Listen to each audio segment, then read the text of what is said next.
तनी हैकर और लेवल तनी बढ़ावा था।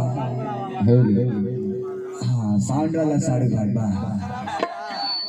हाँ ऐसे नहीं जोड़ीदार रहे क्या भाई? ठीक है बोल सच्चे दरबार की अरे कौन बोले अरे बारू कोई लार हम मैया के जागवा हो हलिया से मतली भवानी हाली से उठावा हो। और चलिए आई आज बहुत सौभाग्य के बाद माइक लगाओ ऑपरेटर तो हम माइक लगाओ। हाँ मर्द हाई वाला लगा दे माइक की कमी बड़ा है। हाँ भाई साहब इसको लगाइए वाह नहीं सीटी मारेगा लगाइए सीटी मारेगा तो साइड हो जाइएगा। और आज बहुत खुशी की बात दीपावली के पावन पवित्र त्योहार पे बड़हरा गांव के पावन पवित्र धरती पर इतना बढ़िया कार्यक्रम के आयोजन कल गई बा। और हमारे हेमंत भाई मैं भाई लोग बा मतलब हमरा खाली लोकेशन भेज दिला है लोकेशन भेज देखो चलिए और चलिए आई जितना भी हमारे गार्जियन लोग माता बहन पीछे बैठे बा चाचा भाई माई बहन लोग जितना लोग बाहर से सबका के पैर छू के प्रणाम बात नहीं बट फापरी बाजी तो हमरा लिए आशीर्वाद हो जाए। क्या बात है और भाई तने को कुर्सियां लगा दीजिए ना बढ़न हो जाएगा।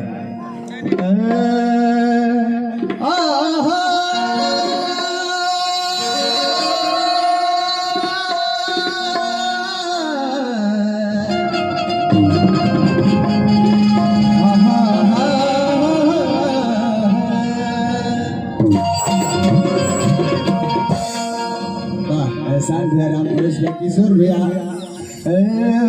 कि दुनिया के सब जग जननी के सब जग जननी के बात निराला बा। आज ही बड़हरा गाँव के पावन पवित्र धरती पर कार्यक्रम के इतिहास बने वाला बा।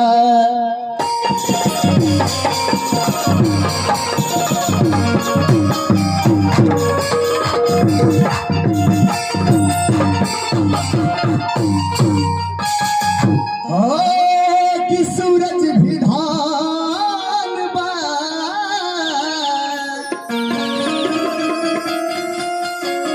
अरे धरती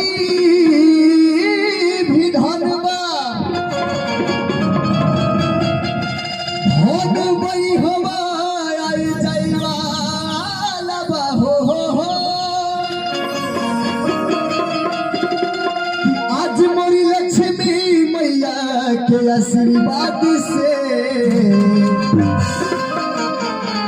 ये सब भगतन के भाग के निर्माण होके वाला बा।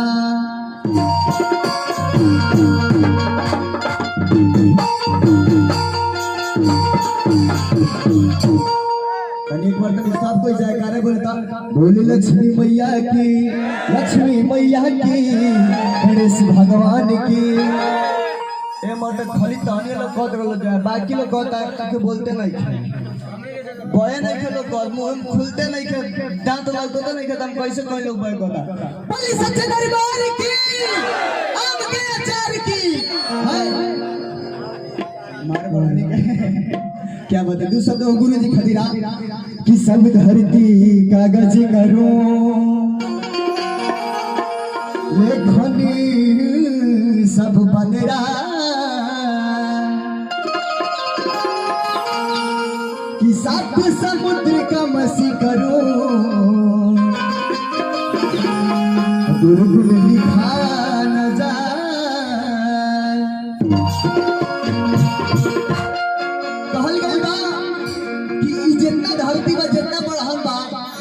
के कोरा कागज बना दिहल जाओ और जितना नदी में महासागर व समुद्र बा ओकरा पानी के स्याही बना दिहल जाओ और जितना धरती पे पेड़ पौधा बा ओकरा के काट के कलम बना दिहल जाओ फिर भी वो गुरु के गुरु नहीं खेल खा तो एक बार गुरु खत्म ताली पास जाता तनी सीटी मारा कि ऑपरेटर हवे अरे साउंड के सजाना अब बजावेला खाली हऊ वाला गाना अरे यार खाली डीजे डीजे दूसर कुछ ना जोने गाना देगा तो ना गाना डीजे डीजे डीजे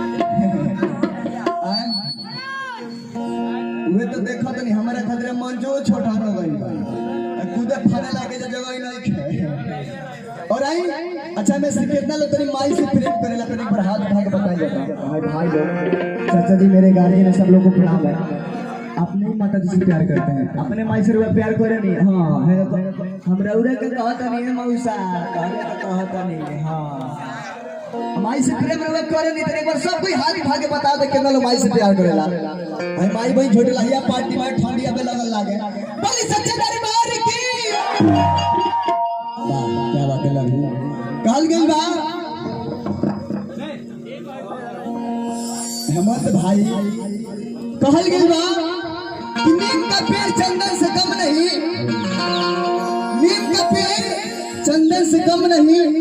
भाई बड़ाहरा गांव कोई लंदन से कम नहीं ताली बाजा क्या बात है अरे एक और बात बा कहल गई बा हिंदू बुरा होता है ना मुसलमान बुरा होता है न हिंदू बुरा होता है एहसान भाई मेरे एहसान भाई मुस्लिम धर्म से हम लोग हिंदू धर्म से लेकिन हम कलाकार है कि कोई जात नहीं न हिंदू बुरा होता है ना मुसलमान बुरा होता है बुराई जिसके दिल के अंदर होती है वो इंसान ही बुरा होता है क्या बात है और आई असल में भक्त बा लइका बा